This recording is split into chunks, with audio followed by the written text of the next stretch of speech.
Welcome back to Celebrity Radio. It's Alex Belfield back here at the wonderful Cosmopolitan Hotel and Casino, one of my favourite places to come. It's also home to my favourite event this year, which is Rose Rabbit Lie. It's a restaurant, it's a show, and the star of it is Piff. How are you?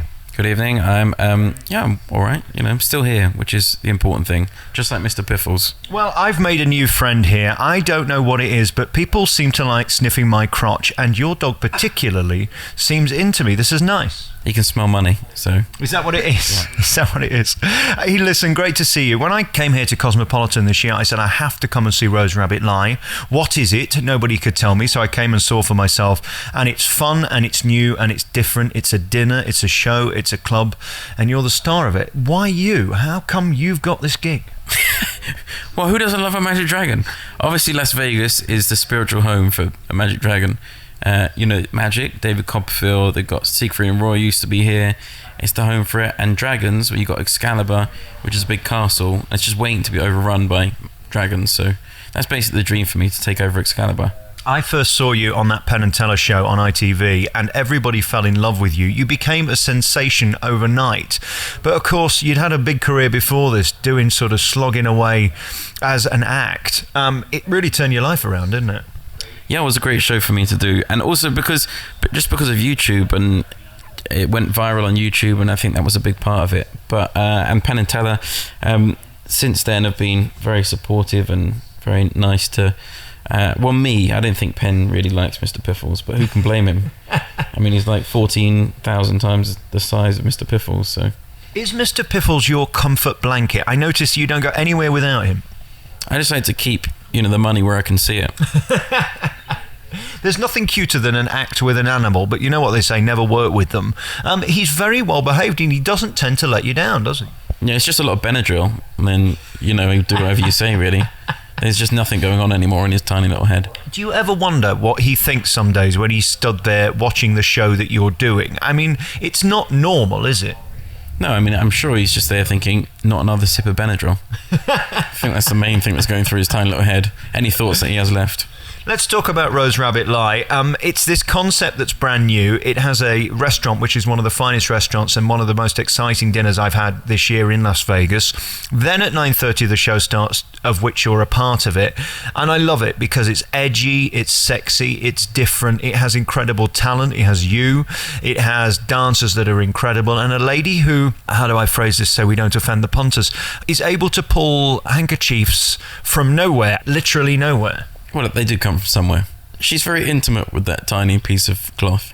I think that's the best way to describe it. They have a special connection.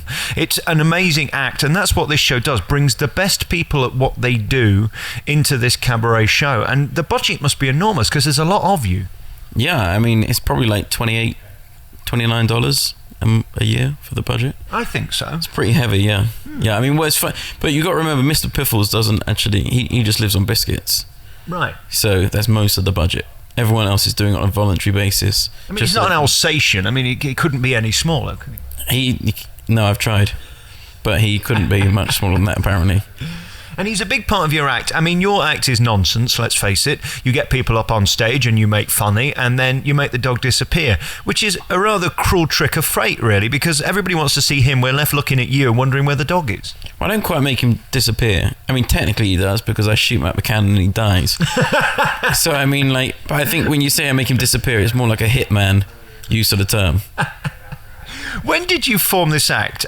You're very cool for school on stage. You're the opposite of what everybody else is doing, which is tits and teeth. You're playing it down and sort of making us feel lucky to see you. It's a curious disposition you have on stage. I think people are lucky to see me. I'm the only magic dragon in the world. So anyone who comes in, that's a gift. I mean, what can I say? But Mr. Piffles and I have been together for 5 years, and we've done 5 Edinburgh festivals together. So we've done a lot of magic together. I can't imagine Edinburgh's much fun. I've been asked to go up there and cover it many times, but I find comedians very strange, second only to magicians, who seem to be the creepiest of all. And that place just attracts weirdos, really, to put on shows. What's that life like? I mean, is it tough up there? Because it's not very glamorous, is it? Edinburgh is my favourite thing to do in the world. So I think you should go out there. I do. I think you should go. I honestly think you go out there, you'll change your opinions in about a an hour. When you do this act, what goes through your head? Because you're looking out, and it's a curious thing because it's a late show. It's not a 7 o'clock show. It's 9:30, so people have had a drink. And I imagine you get to see quite a lot of different things because this is as much a club as it is a showroom. Yeah, I mean, I think this is one of the more interesting audiences I've played at 9:30. But, you know, I think it's fun for me because it's fun to see how far I can push the audience. You know, are they going to... Mr. Pivels is a bullet catch in the 9:30 show. And at one point, somebody has to hold a gun to his head and pull the trigger.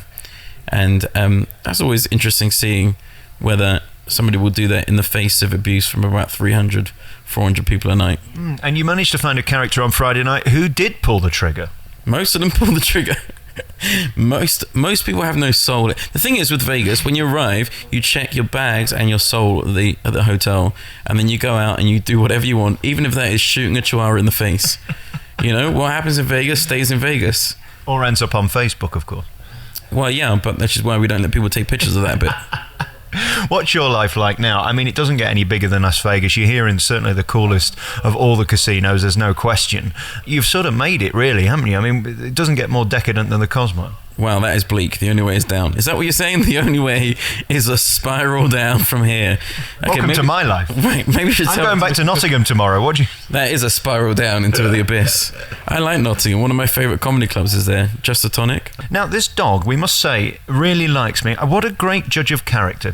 Yeah, I mean, look at him. He really is ready to be your new best friend. And you can own him for $12,000. Come on, Mr. Pivels, you got a new owner now. I'm going to go to the I-15 and get another barrel full.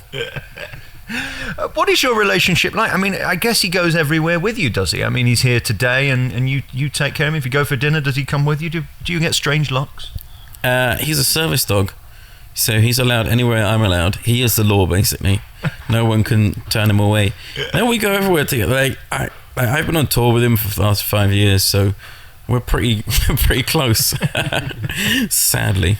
Is your life normal here now? I mean, have you managed to find a way of sort of getting away from the facade of the Strip and the craziness of the Cosmopolitan? Are you settled in, is what I'm asking you? Yeah, I'm very settled. I live on the Strip, though. That was an error. But yeah, I live on the Strip. I have a really nice life here. When you say you live on the Strip, you don't mean a cardboard box or something. How are you making that work? What's wrong with living on a cardboard box? It's better. Well, it's all right for some. The budget is $27 a year.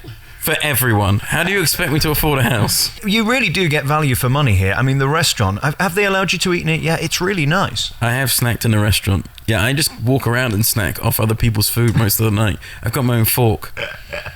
Is that rhyming slang? No, I literally have a fork. That is mine.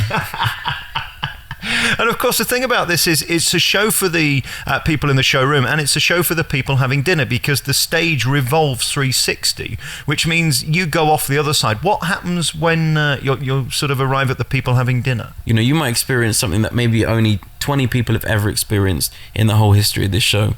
In the room we're sitting in now, this is where if you manage to bid on the croissant at the end of Breakfast Epiphanies, then you win a very special event in here. So only one person a night gets to see that. Wow. So there's lots of things like that we don't want to spoil by telling you, but like you just have to come here, you have to explore the whole venue, you have to ask questions, you have to demand to be taken into the secret rooms, and that's the kind of thing that makes this show stand out. Do you know, last night about 1 o'clock in the morning I woke up, I thought I'm going to go and find a club with a secret room, but it didn't involve a magician. Well, you failed then. Although something did disappear at one point. Oh God, was it Mr. Piffles again? No, I think it was my credit card, to be perfectly honest with you. Listen, it's really nice seeing you. Thank you so much for your show. It really is the event of the trip for me. I have no idea what day it is anymore. I'm sure you don't, because actually when you're in these casinos, you have no idea of time, whether it's day or whether it's night or whatever. Your life must be interesting. Do you live in a casino or just in the cardboard box on the Strip? It's just, well, I spend my time between the two, really. Sometimes if I go on holiday, I go to the car parking lot outside Circus. Wow. That's where I like to get away from my troubles. But what money you could earn with the dog, because people will just have ultimate sympathy for you. Yeah, I mean, the other day I got 50 cents. Amazing. Do people occasionally throw you a burger or something? They sometimes do, but it knocks out Mr. Piffles. Yes. It's quite mean of them. What does he eat in an average day? I mean, he's so small as he sits here on my lap. He eats 9 biscuits. Is that it? Yeah, that's it. 9 biscuits. Thank you for having me here at Rose Rabbit Light at the Cosmopolitan. It is definitely the thing to come and see this year. It's sort of unexplainable in a way. What I can tell you is there's an amazing dinner from 5. Do that. There's a show at 7:30, 9:30 and midnight. And if you're very lucky, you might get a private session with you here in this booth. Yeah, it's called Breakfast Epiphanies. It's midnight onwards in the study. There's only one breakfast though, just one croissant that we buy from Walmart. We sold it the other day for $1,750. Wow. It's highest bidder takes it all. Incredible. Well, I have about 50p, so that ain't going to happen. I'm not going to be in here. But what I do know is I've sort of built up a relationship and rapport with your dog. I'm feeling a bit of passive aggression. Does it bother you that he likes me more right now than you? From the dog, all that dog is passive aggressive. Piffles, you got to be nice to people. Hey, listen, great to see you. Thank you for your time. And come here to Rose Rabbit Lie at the Cosmopolitan. Good to see you. Thank you.